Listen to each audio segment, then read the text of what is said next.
when you're born again, and for that time you feel completely blameless, you feel innocent, you feel full of joy. And you go out and you look at the trees and they look different, and you see people and they're different. And then you get into Christianity and you get into the church, and people say now you've got to apply certain principles in order to be right. I remember going through a season where it was everything to do with the spiritual disciplines. That you gotta fast, you gotta pray, you gotta do all these different things, and if you do all these different things, then you're gonna be put right with God.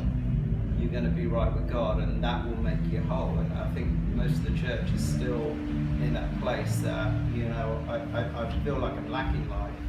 However, if I go and do these things, then I'm going to be right with God. So when I remember this pastor giving this example of like a kid seeing this cookie jar up high and saying, that's God's life. And he's saying, okay, in order to get that God's life, you get out this ladder, and the ladder are the spiritual disciplines. And then you go up the spiritual disciplines, and then you can get God's life.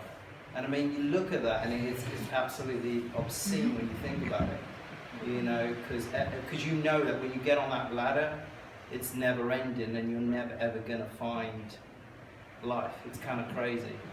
And I think about communion as well, where it says that the God of this world has blinded the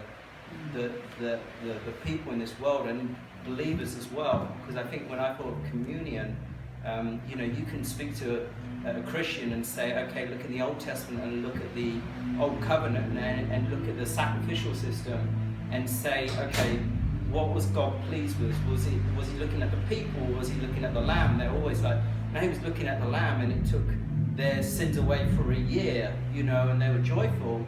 But then you talk to them about Jesus and his sacrifice and how it's eternal, and they can't make the connection.